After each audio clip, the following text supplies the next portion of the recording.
Ya. Kalau disimpulkan doa ini manakib. Apa yang kita minta? Salamatan fiddin. Kita mudah-mudahan ya Allah, agama saya selamat. Kalau pengen agama selamat, manakib. Ikut guru, ikut abah, agama kita pasti selamat. Wa'afiatan fil jasadi. Ya Allah, saya minta jasad saya, fisik saya sehat walafiat. Kalau pengen sehat, manakib. Makanya ada yang sakit, ada manakib. Berangkat manakib, niatin berobat. Orang manakib sehat. Wa ziyadatan fil ilmi. Ya Allah minta tambahan ilmu. Kalau pengen tambah ilmu, manakib. Kan dalam manakib pasti akan ada hikmah amaliyah, ada hikmah ilmiah. Orang yang merakan manakib, baik secara offline maupun online, pasti ilmunya nambah. Wa ziyadatan fil ilmi. Wa barakatan fil rizki. Dan rezekinya pasti berkah.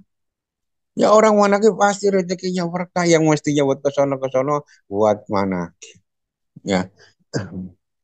Kenapa para waktu Syah Mursyid yang hadir pada manakib online internasional pada pagi hari ini, di antaranya Rumaya Wahya Al-Bukhari dan wakil yang lain. Bunda Ayah, Bunda Dr. Sari, Bapak Profesor Vietno, wabil khusus kepada Sohibul Hajat. Pada pagi hari ini Ibu Haja Mardia dan seluruh keluarganya semakin diberikan keberkahan. Semuanya, segalanya, selamanya. Dari Allah, Amin. wabil khusus melalui pengeras sahabat. Ikhwan akhwat yang dimuliakan Allah Subhanahu wa taala, tawar kita Faduli Syuhur yang ditulis oleh guru kita. Di bulan Jumadil Ula huruf yang keempat adalah dal. Wa amad dalu fi hadasyahri ad-din. Guru kita menjelaskan huruf Jumadil Ula, dalnya adalah diartikan dengan din. Din, ya. Din itu secara bahasa din itu artinya adalah pembalasan, ya. Dalam surat Al-Fatihah, Maliki Yaumiddin, hari pembalasan. Jadi itu adalah pembalasan. Ada pembalasan. In khairon fa khairun wa in syarron fa syarrun. Kalau kalau tanamannya jelek, maka balasannya juga jelek. Inilah ya din. Ada lagi din itu adalah artinya torekoh. Jadi din itu adalah torekoh. Dalam surat Al-Jin ayat 16, Allah berfirman walau istaqomu ala tariqati la asqainahum ma'an ghadaq. Seandainya mereka manusia dan jin istiqomah dengan toreko, ya, toreko itu ditafsir oleh mufasir dengan dinul Islam. Jadi yang dimaksud dengan toreko itu adalah din. Jadi din itu adalah toreko, toreko adalah din. Kenapa? Toreko ini nggak bisa dipisahkan dari agama, dari din. Ya. Karena arkanuddin itu ada tiga, iman, Islam, dan ihsan. Ya. Toreko ini adalah bagian dari agama kita, dari din. Ya. Ini dalam bahasa ilmu balaghah namanya itlaqul juz wa iradatil kul. Jadi yang diucapkan adalah sebagian, tapi maksudnya adalah keseluruhan. Jadi yang disebutkan adalah toreko, tapi maksudnya adalah agama. Kenapa agama, din? Din itu adalah tidak terlepas dari toreko. Toreko itu adalah juz daripada din. Seperti ayat Al-Quran, ukau ma'arrokin, ruklah bersama dengan orang-orang yang ruku. Artinya ruku ini adalah juz daripada sholat. Sholat tanpa ruku tidak sah. Agama disebutkan toreko. Ya, kenapa? Karena agama tanpa toreko nggak akan bisa sempurna. Ya. Jadi alat torikoti ini adalah idrakul juz wa iradatil kul. Jadi agama itu din ini bisa juga dikatakan toreko. Ya. Jadi din bisa salah satu artinya din itu adalah pembalasan, cara bahasa, secara logat, secara etimologi. Juga din itu bisa diartikan dengan torekoh. Ya. Dan kita diterjemahkan dengan bahasa Indonesia, din itu adalah agama. Ya. Inna dina indallahil Islam, agama. Din itu agama. Nah, agama itu kata a dan gama. A itu artinya tidak, gama itu artinya kacau. Jadi maksud supaya orang suruh beragama itu supaya hidupnya nggak kacau, ya, supaya nggak kacau. Maka adanya agama, A itu tidak, gama itu kacau. Jadi orang supaya hidupnya ini teratur, ya, maka harus beragama. Dan agamanya dipakai. Kalaupun misalnya beragama tapi nggak dipakai, ya sama aja ada peraturan selalu dilanggar. Jadi agama ini semua mengatur supaya kehidupan manusia tidak seenak dewe. Ini adalah din. Ya. Bahasa din ini ada juga dalam agama kita ada milah mirip. Ada din, ada milah, ada mazhab. Din ini dia jelaskan oleh guru kita. Ini din ini adalah mansubun ilallah. Dinisbatkan kepada Allah. Ya, dinisbatkan kepada Allah. Inna dina indallahi. Sesungguhnya agama menurut Allah adalah Islam. Kalau milah itu mansubun ila Rasul. Kalau bahasanya milah, milah juga sama, artinya juga agama. Tapi dinisbatkan kepada Rasul. Wattabi millata Ibrahim Hanifa. Jadi ada din, ada milah. Kalau din dinisbatkan kepada Allah, kalau milah dinisbatkan kepada Rasulullah Sallallahu Alaihi Wasallam. Ya, kayak kita sekarang ada bayat, ada talqin. Ya, ada bayat, ada talqin. Kalau bayat ini bahasa Al-Quran. Innalladzina yubayyunaka innama yubayyunallah. Sesungguhnya orang berbaiat kepada engkau Muhammad dan para penerusnya itu adalah sesungguhnya dia berbaiat kepada Allah. Bahasa Al-Quran baiat. Bahasa hadisnya adalah talqin lakinu mautakum wila ilaha illallah. Mau lakinu mautakum la ilaha illallah. Talkinkan. Ya. Ya prakteknya begitu. Baiat talqin ya seperti itu prakteknya. Cuman kalau baiat ini bahasa Al-Quran. Kalau talqin adalah bahasa hadis. Bahasa umumnya orang-orang di pesantren adalah ijazah. Ya, ijazah. Jadi ijazahkan ini baca ini harus perlu ada ijazah. Biar nyambung. Ya, seseorang yang baca apapun, ini biar nyambung harus ada yang mengijazahkan. Ini gurunya siapa? Gurunya siapa? Gurunya siapa? Begitu pula baiat dan talqin. Gak asal talqin, gak asal baiat. Yang baiat siapa? Yang mentalkin siapa? Kayak kita guru jelas, yang mentalkin kita siapa sekarang? Abah Aus. Abah Aus dari siapa? Dari Abah Anom, Abah Sepuh, Syekh Tolkan, dan seterusnya. Ya, ini nyambung sampai kepada hadirat Kanjeng Nabi Muhammad Shallallahu Alaihi Wasallam. Dalam bahasa pesantren adalah ijazah. Seorang santri yang mengamalkan ini juga harus ada gurunya. Kamu ngamalin ini dari siapa? Oh, dikasih Pak ini. Pak itunya dari siapa? Dari gurunya, sampai kepada Kanjeng Nabi Muhammad Shallallahu Alaihi Wasallam. Ya, jadi ada bahasa din, ada milah, ada lagi satu lagi madhab. Nah, kalau madhab ini mansubun ilal mujtahid. Kalau madhab ini dinisbatkan kepada para mujtahid. Mujtahid orang yang istihad tentang agama. Dalam agama kita, mujtahid yang mutlak itu ada 4. Ya, Syafi'i, Maliki, Hambali, dan Hanafi.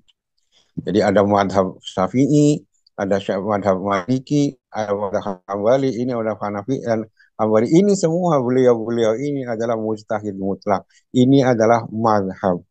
Ya. Jadi, namun yang dititik beratkan oleh guru kita dalam hal ini adalah bahwasanya agama itu oleh Rasulullah SAW disiarkan ke dalam hati. Asyara sallallahu alaihi wasallam ilal qalbi adinu hahuna. Adinu hahuna ay ilal qalbi. Ya. Rasulullah Shallallahu Alaihi Wasallam menjelaskan, mengisyarahkan bahwa agama itu di dalam hati al-qalbu ad-dinu hahuna. Ya, ad-dinu hahuna, agama itu di sini, agama itu di sini, agama itu di sini sampai 3 kali. Nah, dalam kesempatan yang lain, dalam event yang lain, Rasulullah juga mengatakan at-taqwa hahuna, at-taqwa hahuna, at-taqwa hahuna. Takwa itu di sini, takwa itu di sini, takwa itu di sini. Ya. Dan dalam hadis yang lain juga menjelaskan Rasulullah berkata, bersabda, al-imanu fil qalbi, al-imanu fil qalbi. Iman itu di dalam hati. Ya. Kalau yang tadi yang awal Adin pakainya isyarah di sini, di sini, di sini, nunjuknya ke dalam hati.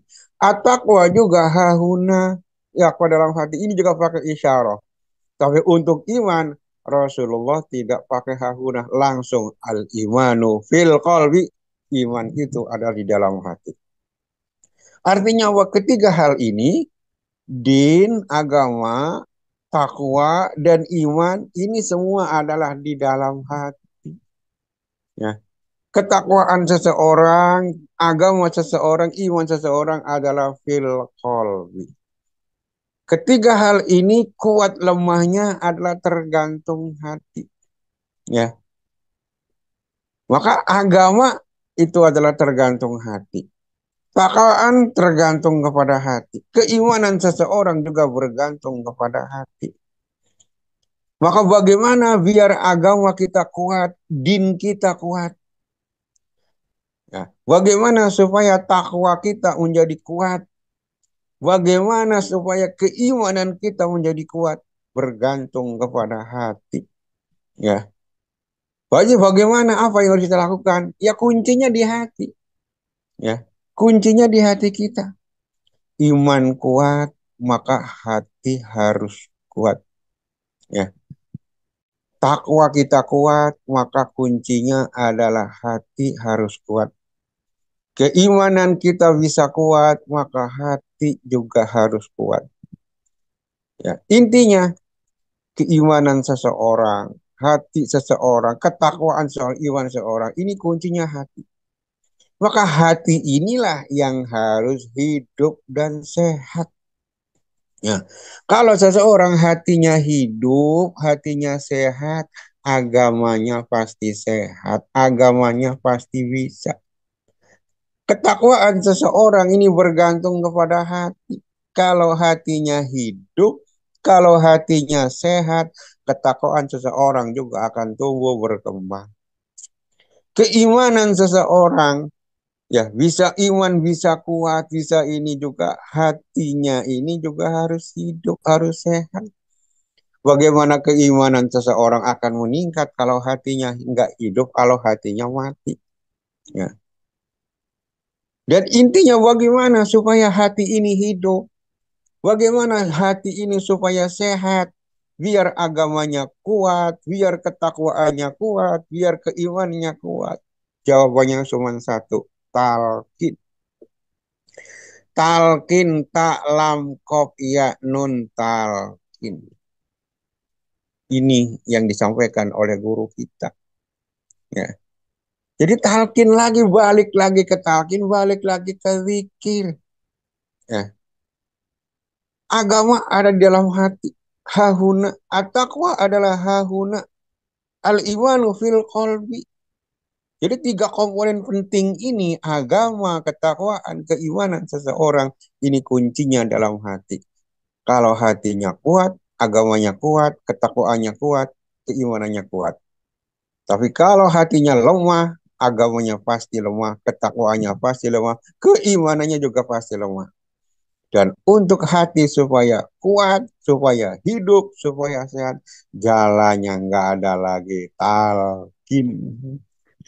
Alhamdulillahilladzi faddalana ala katsirin min ibadihil mu'minin. Maka sekali lagi saya sampaikan, ternyata beberapa huruf-huruf itu ya bolak-balik talqin juga. Kembali kepada zikir. Ya. Hati ini kuat. Ya. Hati ini kuat karena ada zikir khafi. Zikir khafi ini orang nggak mungkin akan punya zikir khafi kalau tidak ditalkin, kalau tidak ditanam oleh guru mursyid. Ya. Dan kuat lemahnya zikir khafi itu guru kita sudah menyampaikan. Dengan ini tergantung kepada zikir jaharnya. Kalau zikir jaharnya banyak, khafinya akan kuat. Tapi kalau zikir jaharnya loyo, letoy, yang di dalam juga ikut loyo, terpengaruh. Ya. Jadi kualitas zikir khafi itu bergantung kepada zikir jahar. Maka guru kita ayo paling nggak 165 561 789 2024 sampai seterusnya. Ini memperbanyak zikir jahar. Memperbanyak zikir jahar akan menguatkan zikir khafi. Dengan kuatnya zikir khafi akan berpengaruh kepada din, kepada ketakwaan, kepada iman seseorang. Jadi semua kuncinya adalah talqin, adalah zikir. Ini luar biasa keilmuan yang disampaikan oleh guru kita. Ya. Bolak dibalik dibalik, balik lagi ke talqin, balik lagi ke zikir. Ya. Kita ini semua balik kepada zikir, kepada talqin lagi. Ya, bahkan kita dulu sebelum jadi ikhwan, kita punya doa yang sekarang kita tinggalkan. Yakin setiap ikhwan sebelum ketemu dengan Allah, ini pasti selalu doa ini setelah sholat. Allahumma nas'aluka salamatan fid din wa afiatan fil jasadi wa ziyadatan fil ilmi wa barakatan fil rizki wa taubatan qoblal maut wa rahmatan indal maghfiratan wa Allahumma hawwin syaratul maut wa najata minal wafa indal hisab. Itu pasti selalu kita baca sebelum jadi ikhwan. Imam imam sholat di mana-mana pakai doa ini, pakai doa ini. Setelah kita ditalkin, sudah kita nggak pakai doa ini. Kenapa? Ini sudah kita praktekkan dengan zikir, dengan manakib. Ya. Kalau disimpulkan doa ini manakib.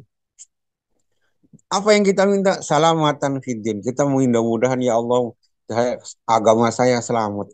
Kalau pengen agama selamat, manakib. Ikut guru, ikut abah, agama kita pasti selamat. Wa'afiatan fil jasadi. Ya Allah, saya minta jasad saya, fisik saya sehat walafiat. Kalau pengen sehat, manakib. Makanya ada yang sakit, ada manakib. Berangkat manakib, niatin berobat. Orang manakib sehat. Wa ziyadatan fil ilmi.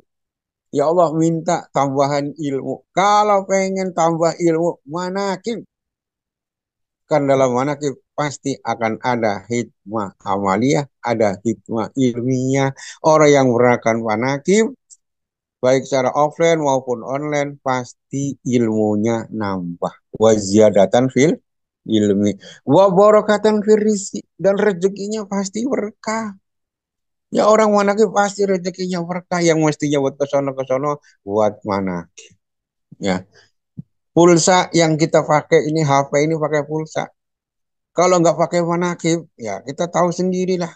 Paling buat TikTok, buat YouTube dan lain sebagainya itu belum tentu bermanfaat, belum tentu berkah.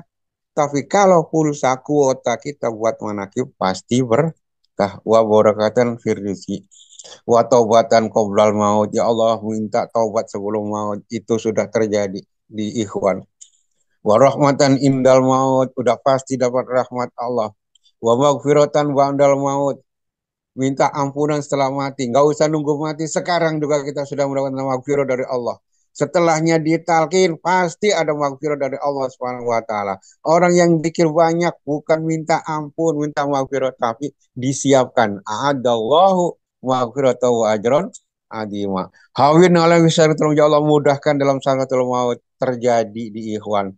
Wa najaminan nar udah pasti, wal afwa indal hisab dimaafkan sudah pasti. Jadi semua doa ini terangkum dalam talqin, zikir dan manakib. Alhamdulillah. Makanya kita nggak baca, langsung praktek.